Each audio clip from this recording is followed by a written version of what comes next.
All right, Module 3, recap. Here I go. It looks like I'm just talking to myself, um, but maybe a few people will get involved. So the first key thing is when you're interpreting skeletal structures.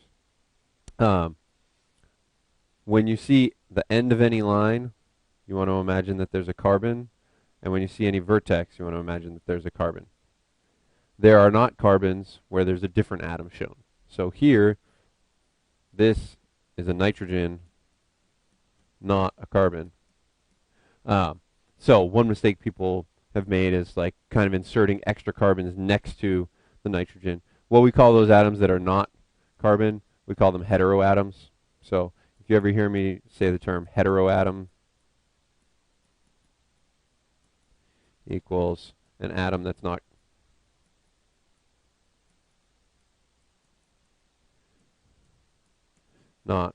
carbon. Most common examples would be nitrogen, oxygen. Um, in a skeletal structure, heteroatoms have to be included, and any hydrogens that are bonded to heteroatoms have to be included. The key point is hydrogens are going to be implied only when there's an implied carbon. So if I draw a carbon into a skeletal structure, I have to draw in the hydrogens that are on that carbon. All right. So H's are only implied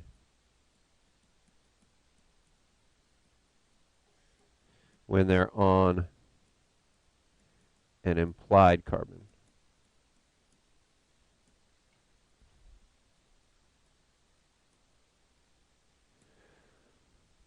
So if I wanted to draw a full Lewis structure for this, I would start by just repeating the carbon chain.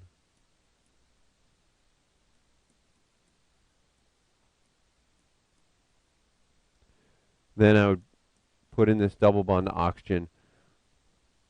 One mistake some people have made is not putting in a double bond, just putting a single bond to that oxygen. I could put in the lone pairs on that oxygen. The nitrogen is bonded to a hydrogen, that's shown in the skeletal structure. And then the thing that's missing on the nitrogen would be a lone pair. And now for each carbon, I'm just going to fill out their octet with hydrogen. So carbon on the end of the chain needs 3. This carbon needs 2. This carbon here needs 1. This one on the end needs 3. This carbon with a double bond to oxygen doesn't need any hydrogens because it's already got 4 bonds showing. This carbon has 2 bonds showing, so it gets 2 hydrogens. This one gets 3 hydrogens.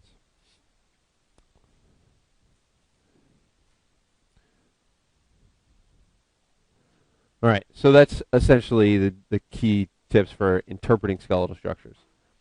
When you want to draw a skeletal structure, sometimes the original structure you're looking at is going to be drawn in a straight line, but a skeletal structure can't be drawn in a straight line. Skeletal structure has to be jagged because each little vertex is going to represent a carbon.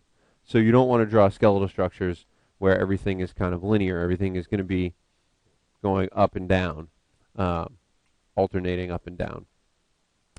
So if I wanted to draw this as a skeletal structure, first I'd have to, one way to keep track of things would be to number your atoms.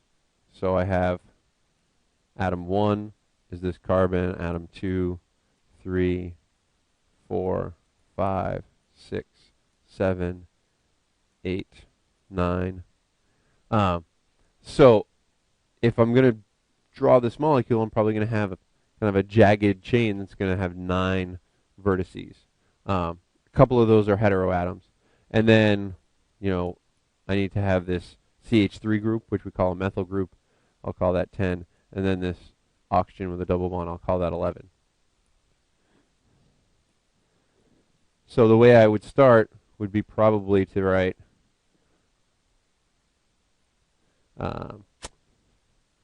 right, 1, 2, 3, 4, 5, 6, 7, 8, 9. All right, that is going to be my main core of the molecule. Now I notice atom 2 is an oxygen, so to make space for that oxygen, I'm going to need to erase this vertex here. One mistake that people have been making is like having a vertex and then drawing the oxygen next to the vertex. So an incorrect way to draw this would be to draw like this with a vertex and then the oxygen next to the vertex. That's no good. So we'll make that into a very sad looking, crying, I don't know, looks kind of like a seal to me for some reason, but it's a very unhappy seal.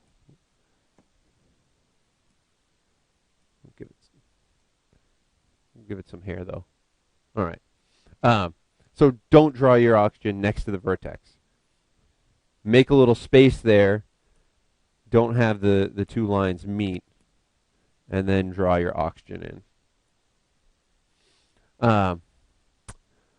So then 1, 2 on atom 3, I have atom 10 coming off of that. On atom 4, I have the carbon double bonded to oxygen. Atom 5 is also an oxygen, so I'm going to have to make a little space there for that oxygen. Again, I don't want there to be a vertex and then an oxygen next to the vertex. I want the two lines to meet at the oxygen. Then atom 6 and 7, there's a double bond between atom 6 and 7. And then atom 8, and then atom 9 is a nitrogen, so I'm going to write NH2.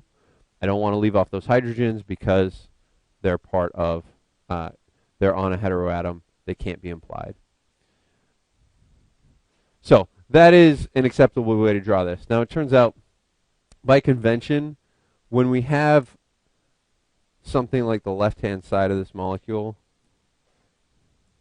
this part over here, when there's a heteroatom and then there's just one carbon on the other side of it, we tend to not just leave that as a skeletal structure. We tend to not just have one line coming off the heteroatom. It is acceptable, but the problem is sometimes that can get confused with a negative charge. And so a lot of times what we'll do is we'll actually write in the CH3 group there, or we'll write Me. So another way, probably the way that I would represent this molecule, would be like this. I would write OMe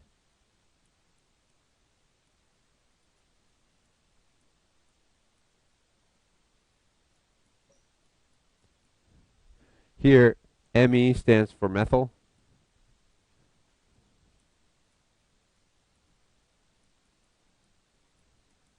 Which is equal to CH3.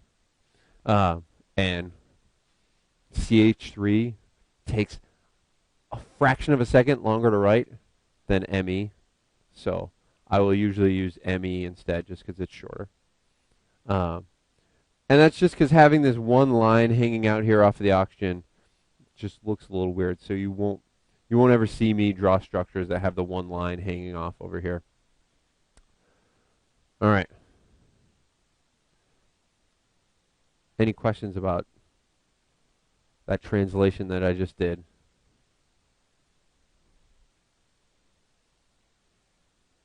Good. All right. Formal charges can throw people off on Lewis structures. So you might see a Lewis structure with particularly formal charges on carbon, because carbon has implied hydrogens. So formal charges are going to throw off the number of implied hydrogens. If I just saw this structure over here on the left, I would say, okay, I have a carbon in the center, and then 3 CH3s around it. But that carbon only has 3 bonds, so I need to say, oh, it would have a hydrogen bonded to it. So this would look like this, CH, and then the 3 CH3 groups coming off of it.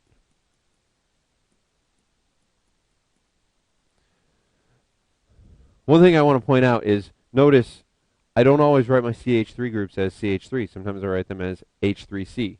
Same thing will go with OH groups and NH2 groups. The reason is I want to show where the bond is going. And the bond is going to the carbon, not to the hydrogens. So one thing I'd like you to avoid is don't draw things like this. This looks like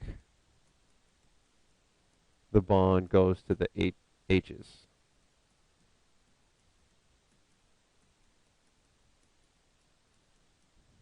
So that's why we flip them around and write H3C. All right, so this is my structure. If I just have no charge in the middle, there's an implied hydrogen. What happens if I throw a positive formal charge on the central carbon? We need to think back. How did carbon get a positive formal charge? When does carbon have a positive formal charge? It's going to be when it has 3 bonds, no lone pairs. So in this case, there is no implied hydrogen.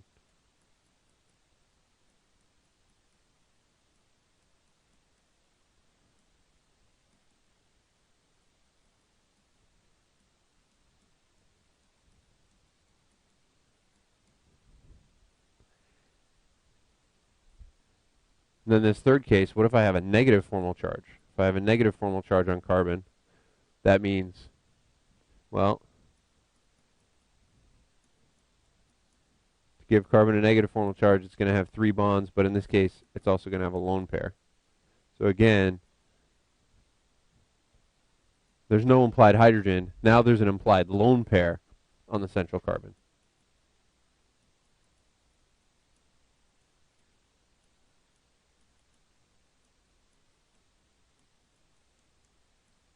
So those formal charges have thrown some people off in the skeletal structures. So I wanted to point that out.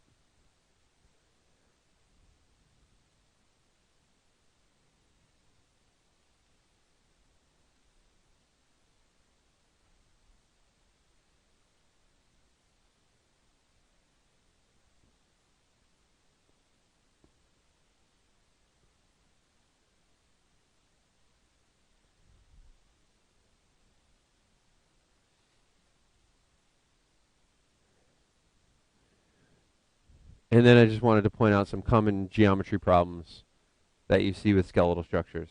First one comes up a lot. Looks like this.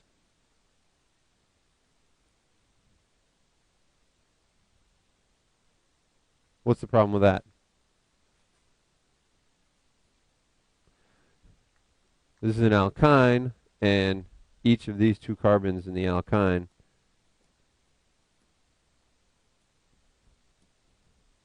each has 2 domains. These should be linear. So instead, the way to draw that is like this. And the way I do it is I leave a little break between the single bonds and the triple bond to show that there are 4 carbons here. You know, that this is CH3, C, triple bond C, CH3. Some people are uncomfortable with that. Some people feel like, well, how do I know that there's a carbon there in the middle? If you're uncomfortable with that, it's okay in the middle of a skeletal structure to draw in those 2 carbons.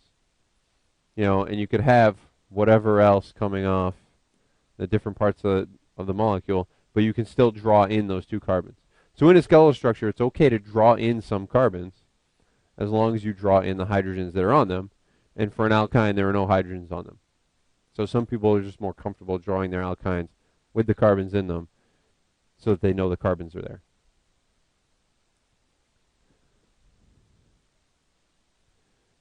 All right, so that's one common geometry problem. Another one happens with carbonyls a lot. What's the problem with that picture? It's bent the wrong way, right? This should be trigonal planar.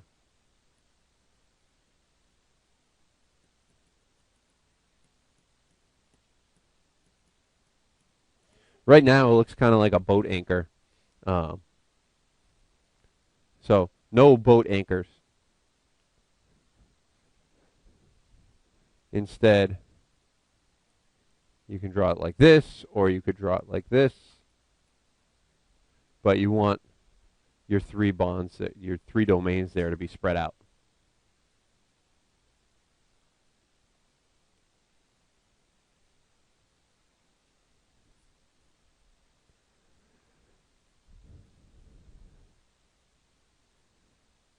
All right, sometimes people have trouble drawing tetrahedra.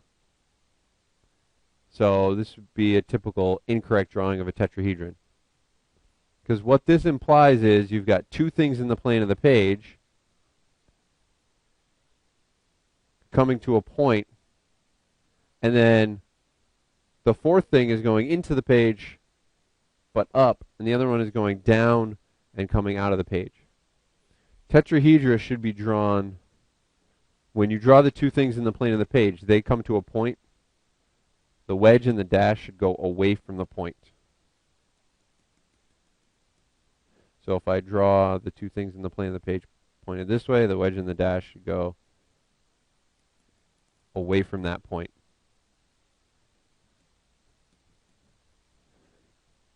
No matter which way I make the point of the things in the plane of the page, wedge and the dash should go away from that. This will become more important. Wedges and dashes don't make a whole lot of difference to us at this point, but when you get to Module 8, we'll see the wedges and the dashes make a huge difference.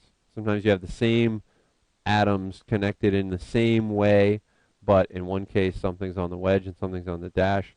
If you reverse those two, sometimes you can take like a life-saving medication and turn it into a poison. Yep. Do the wedges and the dashes have to be on the same side? What do you mean on the same side? The wedge and the dash should not be across from each other like this, because even if it's spread out, you want to come draw it. No, draw what's in your head.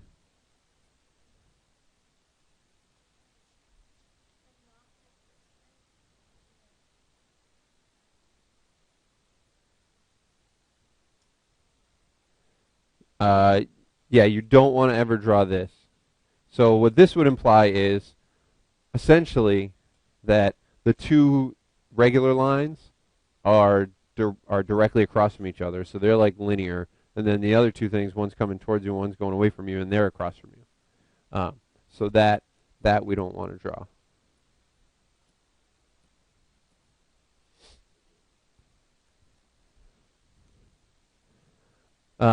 And then the last one I want to point out is when you have an alkene, alkenes are trigonal planar. When something's planar, when something's flat, that means you can represent it on the page without using the wedges and the dashes. We only need wedges and dashes when something occupies 3 dimensions. So this should be planar. So you should just draw it without wedges and dashes because it all fits in the page.